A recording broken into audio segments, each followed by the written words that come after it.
RBI ने bank NBFC के consumer loan पर रिस्क वेटेज 100% से बढ़ाकर अब 125% कर दिया है। इसका बैंकों पर कैसा असर होगा, इस पर जी बिजनेस की एग्जीक्यूटिव एडिटर स्वाति खंडेलवाल ने बातचीत की है एसबीआई के चेयरमैन दिनेश खारा से।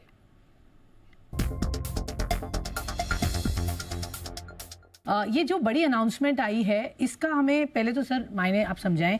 आरबीआई ने जो रिस्क वेटेज पर्सनल लोन्स के लिए 100 से 125% किया, इसका कैसे आप रैशनल कैसे देखते हैं सर? सारे कमर्शियल बैंक्स पे ये अप्लाई होता है, क्या मायने हैं, इसको आप कैसे समझेंगे? आपकी फर्स्ट रिएक्शन जानना चाहूंगी।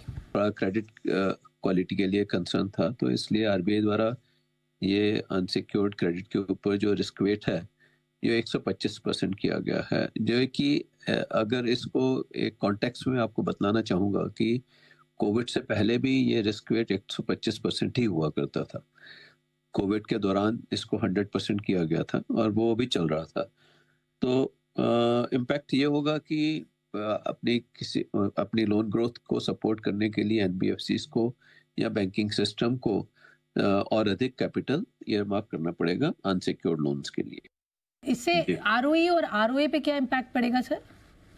देखिए, ऐसा है कि जब ये रिस्क वेट बढ़ेगा तो थोड़ा इंटरेस्ट रेट भी बढ़ेगा इन सब लोन्स के ऊपर। तो मेरे को ये लगता है कि आरओई और आरओए में ज़्यादा कुछ इम्पैक्ट नहीं आएगा, बल्कि there could be a chances of improvement only. Sir, जो आरबीआई ने इंक्रीज ये किया, इससे मैं अब इम्पैक्ट CET1 रेशियो पर क्या होगा आपका?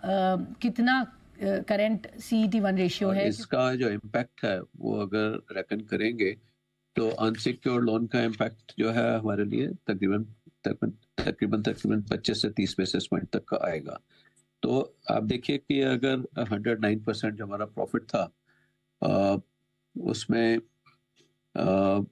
ये जो है 109% के अगेंस्ट अगर 30 से 35% तक अनसिक्योर्ड लोन के लिए जो कैपिटल कंजम्पशन होगा वो बढ़ जाएगा।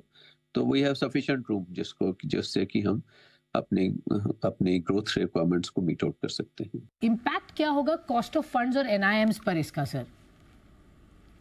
जैसा मैंने आपसे कहा कि जो कॉस्ट ऑफ फंड्स तो ठीक है, एनबीएफसीज का कॉस्ट ऑफ फंड बढ़ेगा, और जहाँ तक बैंक्स में तो जो कॉस्ट ऑफ फंड है वो तो डिपेंड करता है कि आपका डिपॉजिट कॉस्ट क्या है या कॉस्ट ऑफ रिसोर्सेज क्या है। तो उसमें तो ऐसा कॉस्ट ऑफ फंड्स में नहीं कुछ इम्पैक्ट आएगा। निम में इम्प्रूवमेंट हो सकती है अगर आप जो लैंडिंग करते हैं इस तरह के लोन पर, जो अगर आप उसमें इंटरेस्ट रेट बढ़ाते हैं तो आपका निम इम्प्रूव हो सकता है।